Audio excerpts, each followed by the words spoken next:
This happens in the 90s. It's kind of a time when San Francisco was very much a changing place. It was changing from a place where people came to because there's really nowhere else for them to go to. They were beatniks, they were hippies, they were gay, and this was the place that they could come and celebrate just being themselves. In the 90s, it sort of became a place where people came more for the money. But as we can see tonight, and in all the literature that's going on here, the original spirit is still going strong. And I wish it was going strong with the narrator that's about to tell the story here. This name of this chapter is called My Life at the Dog. The Dog is short for the Weekly Watchdog, which is sort of a fictional hybrid of, say, SF Weekly and the Bay Guardian, where our narrator works in the beginning, but then he kind of like hops on the new economy bandwagon and becomes a corporate copywriter. I said before that I was never much of a journalist, and I wasn't being modest. Unlike Bryce Kavanaugh, the Weekly Watchdog's founder, I never dreamed of starting my own newspaper to crusade against all the social ills fit to print.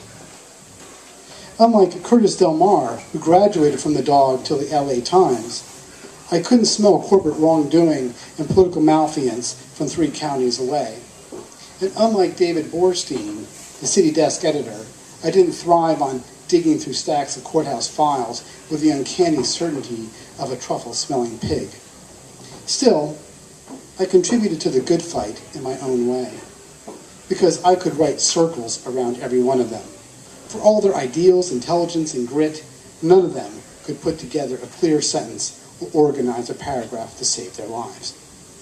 Bryce recognized my talents early on, after I cleaned up one of his hastily written letter from the publisher columns. Soon Bryce had me rewriting most of the features and reviews, applying what he liked to call the Delacroix touch. I was fast, too, able to rewrite hundreds of column inches every week and still have time to cover the random restaurant or film review if the regulars were sick or on vacation or just pissed off at Bryce. Working with Bryce and Curtis and David was also a powerful education in the harsh realities of San Francisco business and politics, including the misadventures of Claiborne and Associates. That company figures big in the novel. Whenever I had to fill in and write the City Watch column for David, I simply regurgitated the most recent outrages. I like to think we made a difference.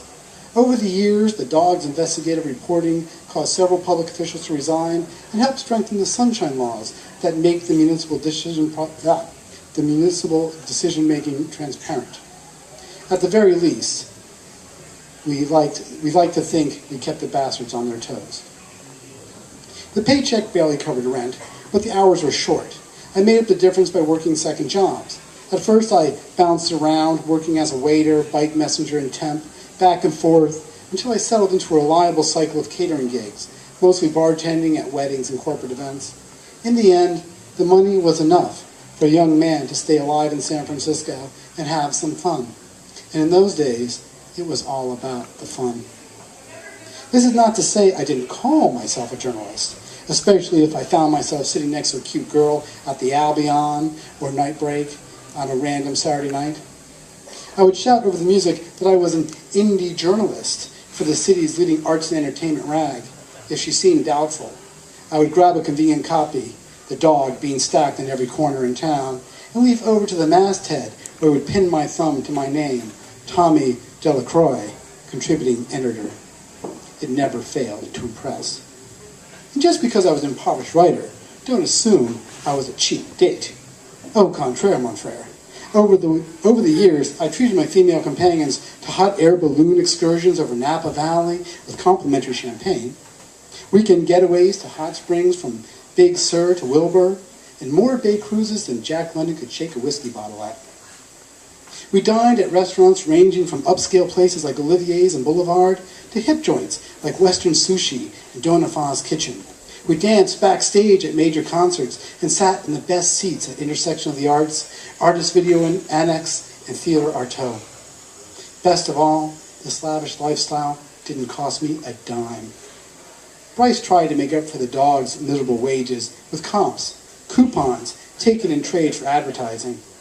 On many a Thursday, after the paper hit the stands, he'd call me into his office and slide open a battered filing cabinet that was covered with glow-in-the-dark stars and had the words "Magic Drawer" painted across the black metal with whiteout. It looked like the title shot from The Twilight Zone. "Good work this week, Tommy.